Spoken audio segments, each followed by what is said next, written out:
Hi குட்டீஸ். ஆச்சு இன்னைக்கு ஒரு குட்டி கதை சொல்ல போகிறேன்.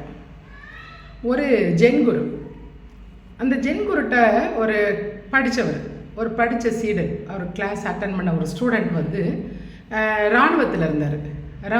இராணுவம்னா மிலிட்ரியில் போய் சேர்ந்து பயங்கர ஸ்ட்ராங்காக, மிலிட்ரியில் எப்படி இருப்பாங்க, மனசும் ரொம்ப ஸ்ட்ராங்காக இருப்பாங்க, பாடி ரொம்ப ஸ்ட்ராங்காக இருக்கும்.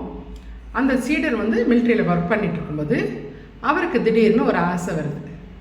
என்னன்னா, நம்ம சீக்கிரம் மோட்சத்துக்கு போயிடணும், அதனால நம்ம குருவை போய் பார்த்துட்டு நம்ம வந்து எப்படி டைரெக்டாக மோட்சத்துக்கு போகணும்னு கேட்கலான்னு சொல்லிட்டு வர்றாரு. வந்து குருவை பார்க்குறாரு.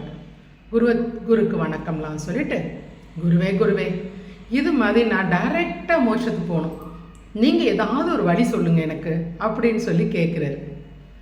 உடனே குருவும் சிரிச்சிட்டு, ஓகே, அதுக்கு ரொம்ப கஷ்டப்படணுமே, நீ ரெடியா அப்படின்னு கேட்குறாரு. டைரெக்டாக மோட்சத்துக்கு போகணுன்னா நீ ரொம்ப கஷ்டப்படணும், அதுக்கெல்லாம் ஓகேவாங்க. ஓகே குருவே, நான் ரொம்ப மனசளவில் உடம்பளவில் நான் ரொம்ப ஸ்ட்ராங்காக இருக்கேன், நான் என்னால் போக முடியும் அப்படின்றாரு. அப்படியா? அப்படின்னா நீ என்ன செய்யி, இந்த ஊரை விட்டு வெளியே போனோடனே ஒரு 7 மலை, 7 ஹில்ஸ் இருக்கும், அந்த 7 மலையை தாண்டணும். ஸ்டெப்பாக தாண்டி போயிட்டா ஒரு ஊர் இருக்கும். அந்த ஊரை சுற்றி ஒரு ரவுண்டு வரணும். வந்தேன்னா உனக்கு மோட்சம் கிடைக்கும் அப்படிங்கிறாரு. நேராக நீ சொர்க்கத்துக்கு போகலாம் அப்படின்றாரு. உடனே அவருக்கு ரொம்ப ஹாப்பி ஆயிடுச்சு. மிலிட்ரி மேனுக்கு, ஓ இவ்வளோ தானா அப்படின்னு சொல்லிட்டு அவர் ஹார்ஸ் மேலே ஏறிட்டு டொக்குன்னு போகிறாரு. இந்த ஊரை விட்டு வெளியே வந்தோன்னா 7 மலை இருக்குது, பெரிய மலை. அந்த மலையை தாண்டுறாரு, 7 ஹில்ஸையும் தாண்டுறாரு.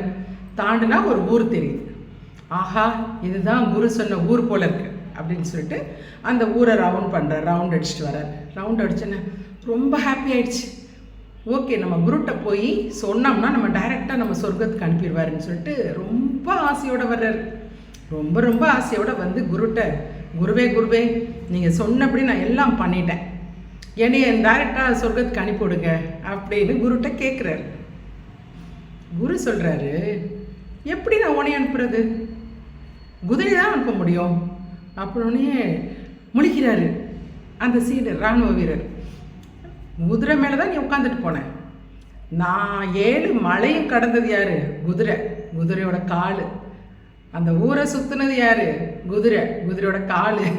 அப்போ குதிரையை தான் நான் சொர்க்கத்துக்கு அனுப்ப போகிறேன், உன்னை அனுப்ப முடியாது அப்படின்னு சொல்லும்போது தான் அந்த இராணுவ சீடருக்கு உண்மை புரிஞ்சது. அப்படி தானே, ஏதாவது ஒரு விஷயம் கிடைக்கணும்னா அதுக்கு நம்ம கஷ்டப்படணும், நம்ம உழைக்கணும். இப்போ நீங்கள் ஃபஸ்ட் மார்க் எடுக்கணும், என்ன பண்ணுவீங்க, ஸ்கூல் ஃபஸ்ட் வரணும், நமக்கு நிறையா மார்க் வாங்கணும், என்ன பண்ணணும், நம்ம தான் படிக்கணும், நம்ம தான் ஹார்ட் ஒர்க் பண்ணணும். வேற ஒரு பையன் படிச்சுட்டா நமக்கு எப்படி கிடைக்கும், கிடைக்காது தானே. இல்லை உங்களுக்கு பதிலாக அம்மா அப்பா போய் எக்ஸாம் எழுத முடியுமா, முடியாது தானே. எந்த விஷயமா இருந்தாலும், ஒரு பணம் வேணும்னாலும் சரி, ஒரு படிப்பு வேணுமாலும் சரி, எல்லாமே நம்மளோட உழைப்பாக இருக்கணும். மற்றவங்க கொடுப்பாங்க, மற்றவங்ககிட்டேருந்து எதுவும் எதிர்பார்க்கக்கூடாது. நம்மளோட முயற்சி, நம்மளோட உழைப்பு இருந்தால் மட்டும்தான் நமக்கு எந்த விஷயமும் நடக்கும். சரியா? அது எந்த விஷயமா இருந்தாலும், படிப்பாக இருந்தாலும், பதவியாக இருந்தாலும், பணமாக இருந்தாலும், எதுவாக இருந்தாலும் நம்ம தான் கஷ்டப்படணும், நம்ம தான் உழைக்கணும், நம்ம தான் இன்ட்ரெஸ்டாக இருந்து நம்ம தான் செய்யணும். மற்றவங்க முதுகில் போய் சவாரி பண்ணிட்டு போயிட்டு நமக்கு அது கிடைக்கணுமே எதிர்பார்க்கக்கூடாது. இந்த இராணுவ சீடர் அதுதான், நல்லா ஜாலியாக குதிரை மேலே உட்காந்துட்டு போனால் கஷ்டப்பட்டது யார், கால் வலி யாருக்கு வந்திருக்கும், குதிரைக்கு வந்திருக்கும் கால் வலி.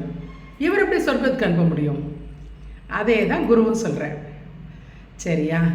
அதனால் நம்மளோட உழைப்பு, நம்ம எப்பயுமே நம்மளோட முயற்சியும் உழைப்பும் நம்மக்கிட்ட இருக்கணும், நம்மளால் எதுவுமே அச்சீவ் பண்ண முடியும்.